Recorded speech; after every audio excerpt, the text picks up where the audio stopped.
Gente, bienvenidos a una nueva edición del podcast de Morphy. Este podcast en el cual invitamos a gente crack, a emprendedores, gente que sabe de tecnología, sabe de lo que habla y está cambiando el mundo con sus decisiones, sus proyectos, etc. El día de hoy tenemos uno de los podcasts más cortos pero interesantes que se han hecho en este canal. Les cuento que logramos entrevistar a Rosalía Arteaga, la primera y única mujer que llegó a la presidencia del Ecuador. Es decir, ella fue presidente por algunos días. Ella misma les va a contar qué es lo que pasó ahí. Y bueno, lidera muchas de las organizaciones no gubernamentales más influyentes en el mundo.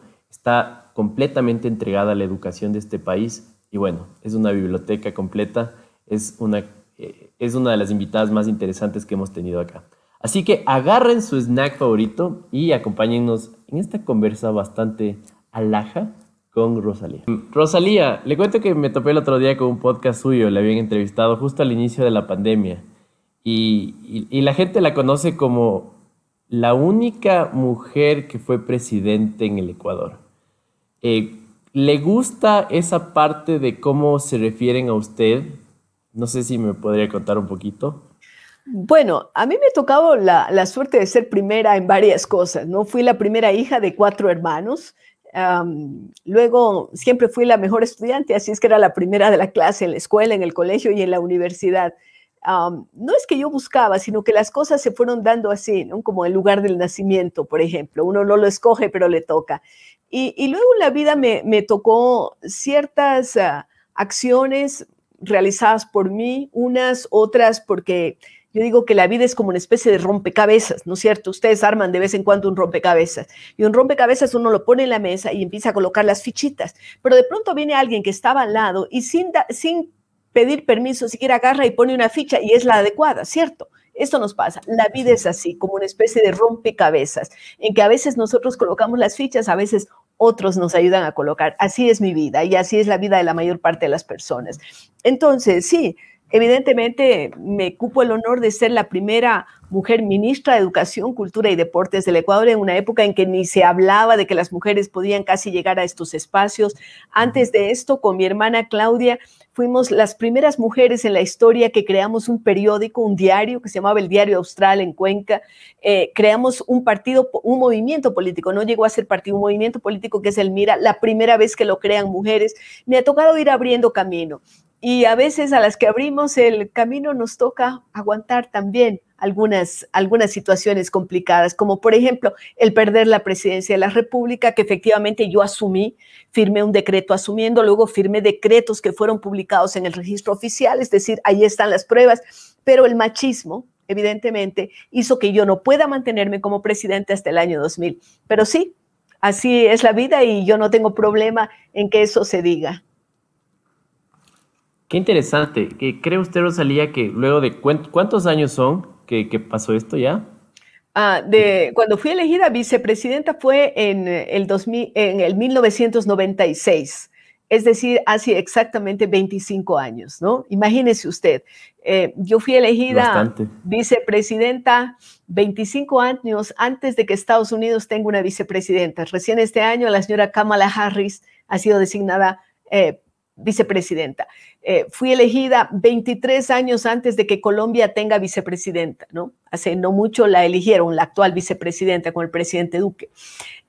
Y también, si uno se pone a pensar, soy la 4ª mujer presidenta de la República en América Latina y una de las primeras en el mundo también. Por eso yo formo parte de una serie de consejos, por ejemplo, el Consejo de Women Political Leaders, que fue creado hace unos años, soy miembro del consejo, o soy la chair, la presidenta del International Women's Club y de una serie de organizaciones que tienen que ver con la precautelación de los derechos de la mujer. Por ejemplo, con Women Political Leaders tuvimos hace no mucho un diálogo con la que fue candidata y realmente ganó la presidencia de Bielorrusia, pero el dictador Lukashenko le impidió que ella asuma, ¿no? Entonces, claro, nosotros sentimos que podemos dar ese soporte también a las mujeres y me siento muy orgullosa también por otra cosa, porque uno tiene que saber llegar y también desempeñarse de acuerdo a normas, de acuerdo a principios, valores como la honestidad. Entonces, me siento muy contenta de que muchos jóvenes hablan conmigo, de que yo no tengo ningún problema en caminar por ninguna calle del país o del mundo. Nadie puede acusarme de corrupta, de ladrona, de beneficiarme de los fondos públicos, de hacer acuerdos de trastienda. Yo siempre lo he hecho transparentemente. Tal vez pueda hacer esto, Carlos y Dani, porque yo nunca ambicioné con llegar a la presidencia de la República. En mi hoja de vida no estaba esto. Cuando yo era chiquita, porque yo oigo, Rodrigo Borja desde chiquito soñaba con llegar a ser presidente. Yo no, eso no estaba en mi libreto. Yo quería ser escritora. Eso, cuando había chica me preguntaban, ¿qué quieres ser? Escritora. De alguna forma lo estoy consiguiendo y he tenido éxito con varios libros y ahora estoy un poco más dedicada a la literatura infantil, juvenil, debe ser porque soy abuela, pero me encanta escribir libros para niños y poesía. Imagínense que en esta época de la Semana Santa escribí un poema que todavía no está publicado y lo estoy puliendo, que se llama Oda a la Fanesca, porque me encanta la fanesca, ¿no? Entonces me acordé de Pablo Neruda, que era igual como yo, un poco loco, coleccionista. Él coleccionaba conchas, mascarones de proa. Tuve la suerte de hacerme una gira una vez por todas las casas en las que él vivió y que ahora son 3 museos, ¿no? El uno en Valparaíso, el otro en Santiago de Chile y en otro en Isla Negra. Yo digo, oiga, me siento tan estimulada. Y me acordaba que cuando yo vivía en el Brasil, un día unas amigas que tenían un restaurante me propusieron, hagamos todas las recetas sobre las que Pablo Neruda escribió, ¿no? Él escribió muchas recetas, hizo desde la oda a la cebolla, que a mí no me gusta, por supuesto, porque odio la cebolla.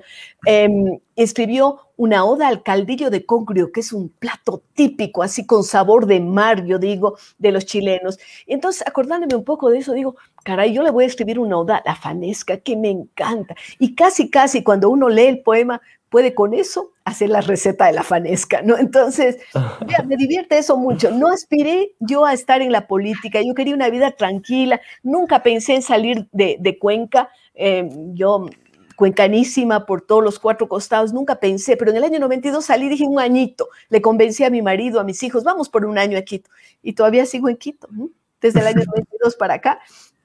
Soy andariega, me encanta viajar. Ahora uno de los tormentos de este tiempo de pandemia es que no me puedo montar en un avión porque no quiero correr peligros y esto me preocupa, sí, porque me encanta viajar, conocer gentes. Yo trabajo ahora, por ejemplo, soy miembro del Consejo Directivo de la Biblioteca de Alejandría en Egipto. Hasta el año pasado, pues yo viajaba a Egipto o miembro de la Enciclopedia Británica, la tengo atrás porque es un orgullo tan grande, la única persona de América Latina, hombre o mujer, que ha sido miembro del Consejo Editorial de la Enciclopedia Británica, de la enciclopedia más prestigiosa del mundo.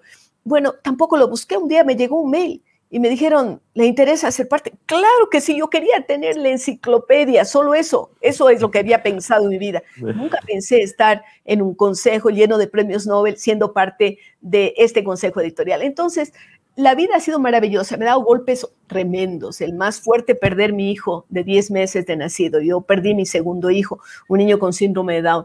Otros golpes como el que me dieron cuando en el año 97 me usurparon la presidencia de la República y nombraron un presidente interino que ni siquiera existe en la legislación ecuatoriana. Entonces, vea usted cómo la vida se compone de tantas cosas. Por eso digo que es un rompecabezas, ¿no?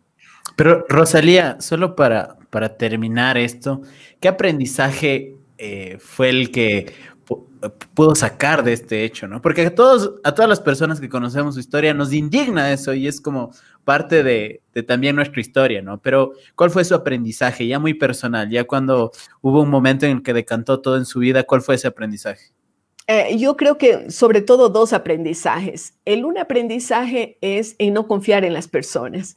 Por ejemplo, yo confié en Paco Moncayo, confié en los militares que dijeron que me respaldaban a mí para ser presidenta por el periodo que a mí me tocaba, hasta el año 2000 me tocaba, ¿no?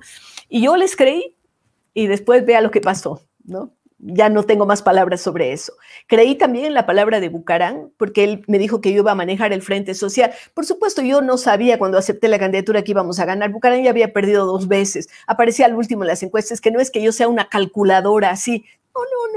No, las cosas se dieron y por supuesto, si yo acepto un reto, trabajo para conseguirlo, porque eso sí, trabajé durísimo. Tan es así que Bucarán, cuando ganamos la segunda vuelta electoral, la primera declaración que hizo, dijo, más del 50% de los votos se los debo a la vicepresidenta, ¿no? Y esto después ya no lo dijo más y se arrepintió, pero eso fue algo que dijo. O por ejemplo, tengo esa declaración que fue el año pasado o hace 2 años nada más de Heinz Meller, que era el que articuló todo para que Alarcón se quede como presidente.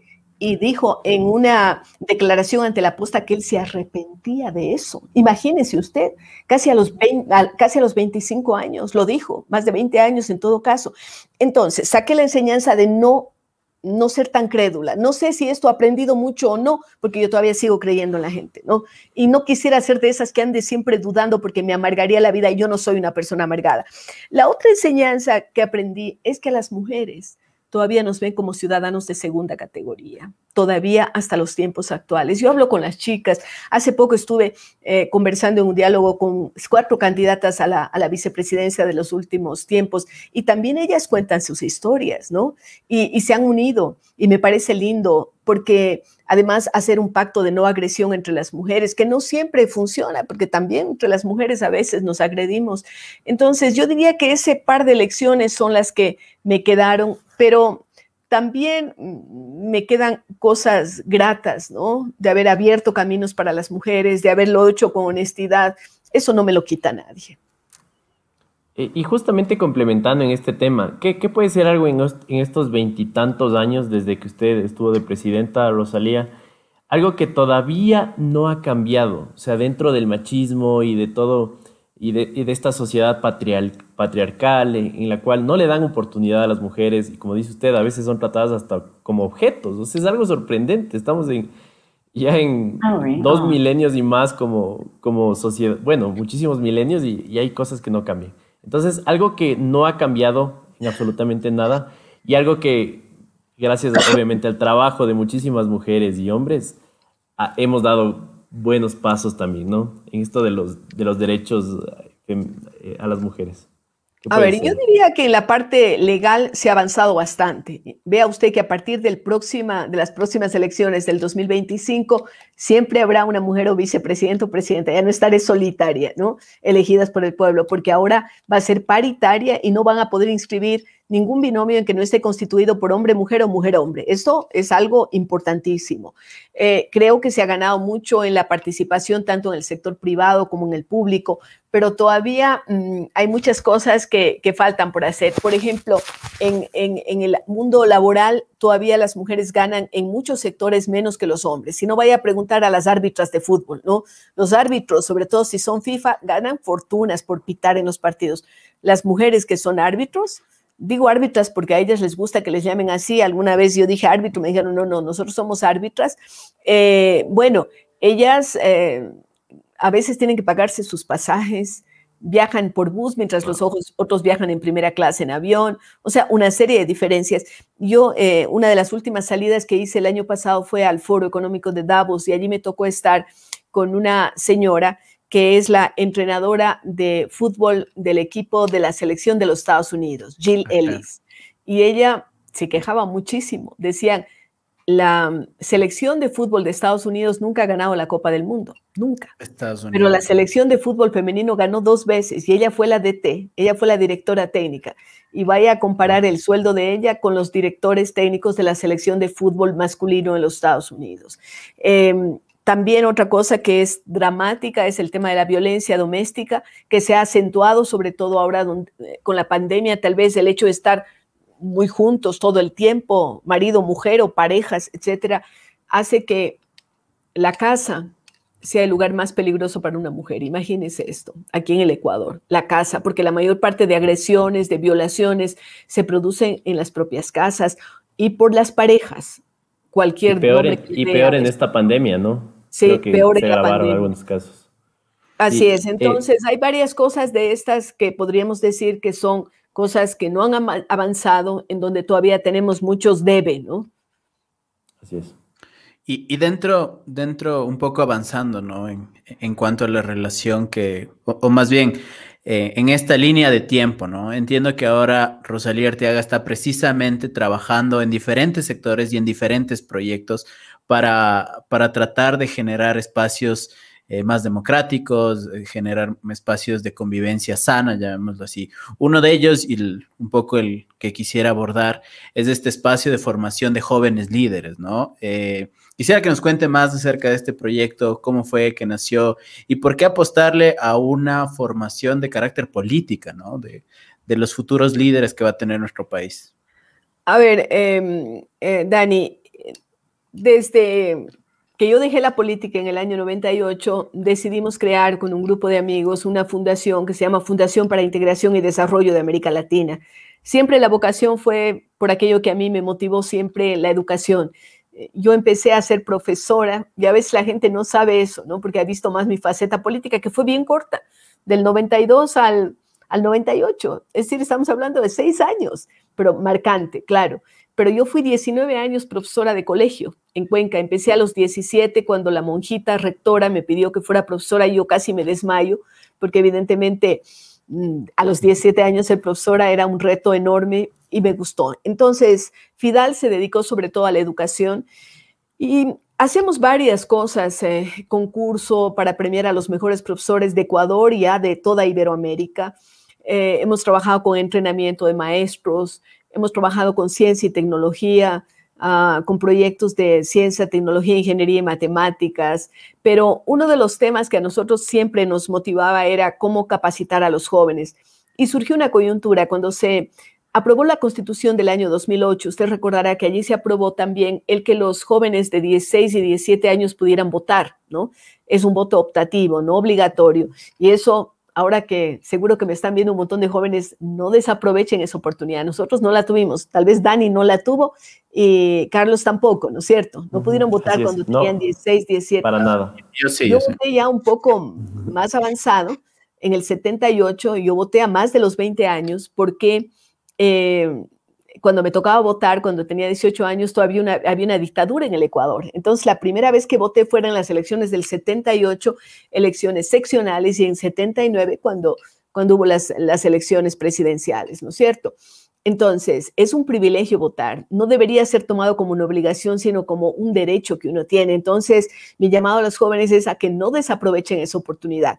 Pero bueno, como había esa constitución, entonces decidimos capacitar a los jóvenes de 16, 17, 18 años en los derechos, en el derecho del voto, en la importancia de votar, en lo que es la democracia, en cuáles son las condiciones para que un país pueda ser democrático, etcétera.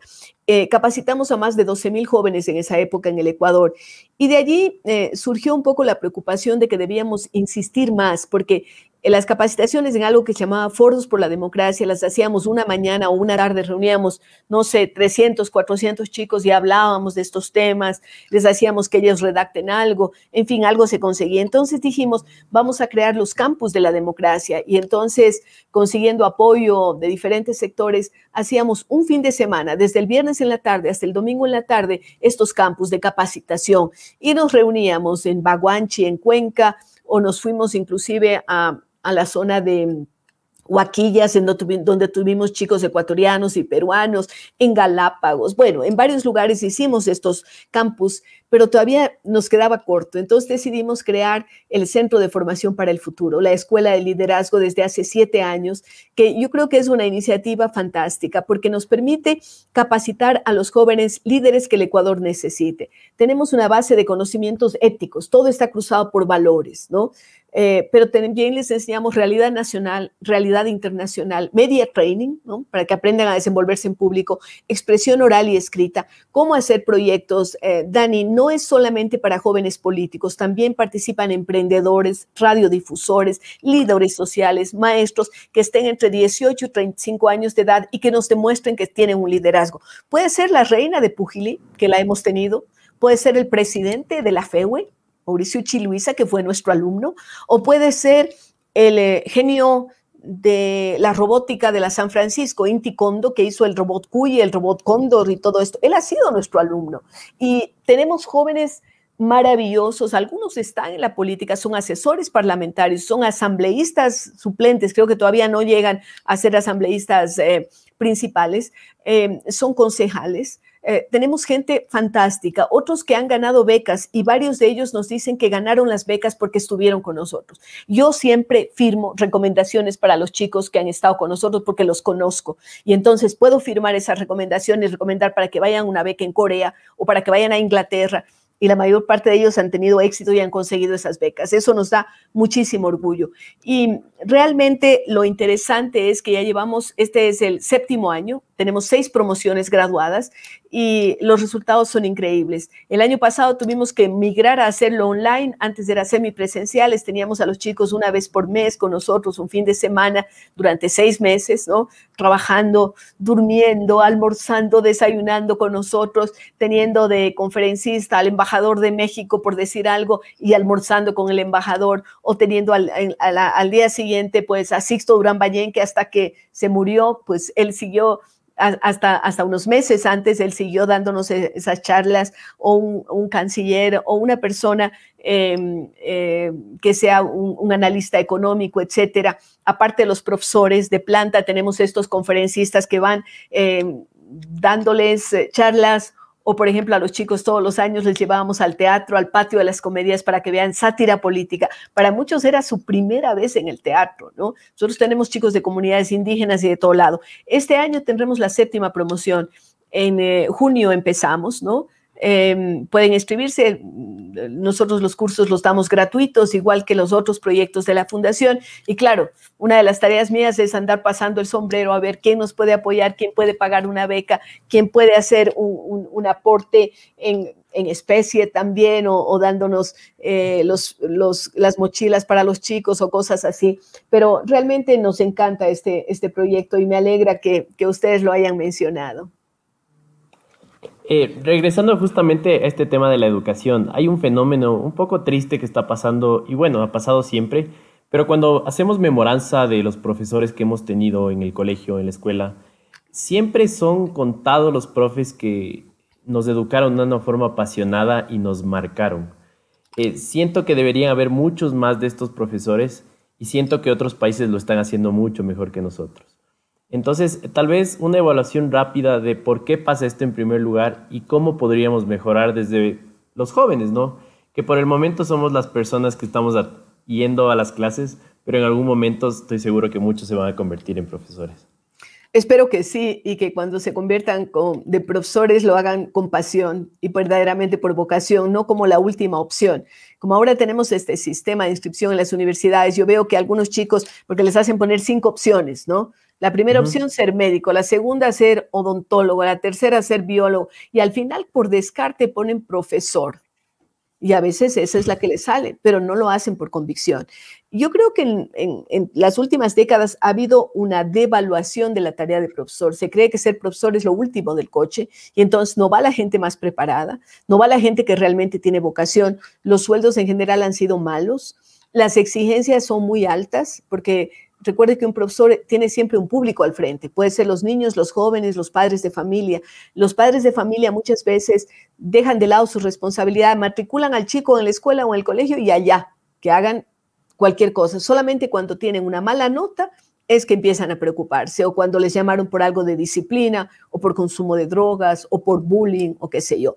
Entonces, yo diría que hay que invertir mucho más en capacitar a los maestros. Esa es la mayor inversión que debe hacer un país. Vea usted que ahora por la pandemia la UNICEF dice que vamos a retroceder al menos 10 años en educación. Esto es dolorosísimo porque será una generación o más perdidas para el tema educativo. Hay una deserción escolar terrible. Más de 90,000 niños están desaparecidos para el sistema escolar, es decir, sus profes no saben dónde están, ¿no? Imagínense, 90,000. Y antes de eso ya había como 260,000 que estaban fuera del sistema escolar. Si vamos sumando esto, va a ser un lastre terrible sobre el país, porque esto inclusive en indicadores económicos va a significar que perdemos mucha competitividad, que perdemos la posibilidad de preparar a esos chicos para ser tal vez los científicos del futuro, los formadores del futuro. Evidentemente, como lo menciona Carlos, hay países en donde esto ha funcionado de mucha mejor manera, sobre todo los países nórdicos. Yo he tenido la suerte de estar en Islandia, de tener una buena amistad con el ex primer ministro Esko Aho, que fue quien metió a Finlandia como miembro de la Comunidad Europea. Hemos tenido la oportunidad de dar charlas juntos en el MIT y en Japón.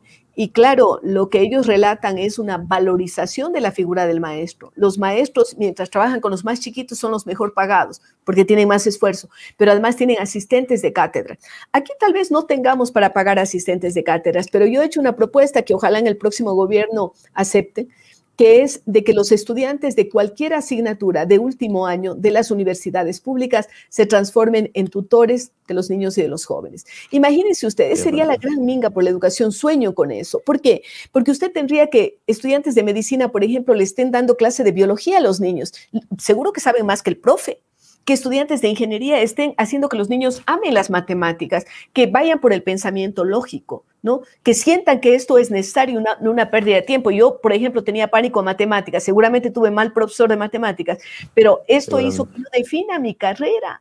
Yo estudié leyes porque averigüé dónde no había matemáticas. Imagínese esto. A lo mejor yo me habría inclinado por la ciencia porque me fascina el mundo de la ciencia, pero no lo hice porque tenía pánico a las matemáticas. ¿Por qué tenía pánico? Porque un mal profesor me impulsó a tener ese pánico. Entonces, vea usted qué complejo es el mundo del magisterio, qué responsabilidades tan grandes hay y cómo tenemos que estimularlo. O sea, tenemos que invertir en capacitación de profesores, que tiene que ser además permanente, porque el profesor tiene que estarse actualizando, también en temas tecnológicos, pero también en lo que son los contenidos de sus asignaturas. Tienen que amar la profesión.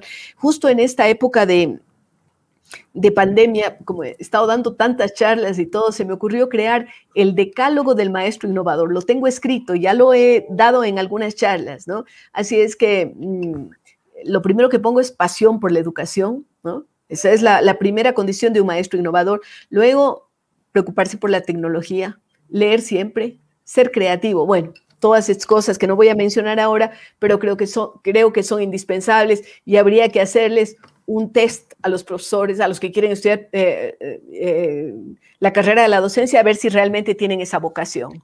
De hecho, en otros países son los mejores puntajes los que pueden acceder precisamente Estoy en una reunión, llámeme después. Para ser docentes, ¿no? Eso creo que es también un ejemplo que podríamos emular. Son los mejores estudiantes los que son llamados a ser los docentes. Yo creo que esa apuesta por la educación es real de un país. Pero como para poder respetar su tiempo, Rosalía, ¿por qué? ¿Por qué apostar por la educación? Nosotros entendemos y sabemos lo importante que es la educación. De hecho, este tipo de podcast precisamente lo que busca es rescatar el tema de por qué debemos apostar a la educación, pero nosotros tenemos una óptica. ¿Cuál es la óptica de Rosalía Arteaga? ¿Por qué debemos apostar por la educación? Porque la única forma de salir del subdesarrollo es a través de la educación. Si usted analiza la historia de los países que están ahora primeros en el mundo, es que le apostaron a la educación. Me refiero a un país como Taiwán, por ejemplo, una pequeña isla, además siempre codiciada por la gran China que quiere completar su pastel. Hace 50 años tenían una situación mucho peor que el Ecuador, mucho peor. Le apostaron a la educación y vea dónde está. Le puedo mencionar el caso de Corea, de Singapur, pero también de los países nórdicos. Finlandia solo tiene en su territorio árboles. Eso era lo único que exportaban hasta que apareció Nokia, ¿no? Y ahora se dedicaron a la innovación. Otro aspecto importante de por qué apostar por la educación es porque el mejor recurso que tiene un país es el cerebro de sus habitantes, no el oro, no el banano, no el camarón, es el cerebro de niños y jóvenes. Entonces, eso hay que cultivarlo, hay que desarrollarlo, si no estamos perdiendo toda esa capacidad fantástica que tienen. La escuela tradicional normalmente castra a los niños, ¿no? Entran creativos, cantantes, pintores, investigadores y salen adocenados, uniformaditos, ¿no? Normalización se llama esto, imagínese usted, normalizar. Y entonces hay una concepción absurda de la educación. La educación tiene que ser mucho más abierta. Yo creo en la autonomía de los establecimientos educativos, creo en la capacitación de los líderes de los establecimientos educativos, que son los directores de escuela o de colegio o de unidad educativa, como quieran llamarle ahora. Nosotros desarrollamos un proyecto este año. Yo le apoyé al Ministerio de Educación. El año pasado, en realidad, yo soy parte de un grupo que se llama Los Atlantis, así nos llaman, exministros de educación, un grupo que se formó en Dubái. Y allí pues se trabaja mucho en el tema de capacitación a los directores de escuela. Conseguimos unir a la UNIR, a la Universidad Internacional de La Rioja, a la Fundación Barkey, al Ministerio de Educación, y de allí salió un proyecto piloto en Manabí que estoy esperando ver los resultados, de capacitar a los directores de escuela de 25 escuelas más un profesor de refuerzo, o sea, 50 personas para que hagan la transformación. Creo entonces que hay que trabajar muchísimo en estos temas, es la única forma que tenemos de superar estas situaciones, y todo con un componente ético, porque uno de los cánceres peores que tiene la democracia es la corrupción, y esto desgraciadamente es lo que más ha abundado en nuestro país. Rosalía, muchísimas gracias por su tiempo. Antes de despedirnos, una pregunta más. Mucha audiencia de los jóvenes que nos ven, que nos escuchan, en estas elecciones van a votar nulo o blanco. ¿Qué les puede decir a estas personas?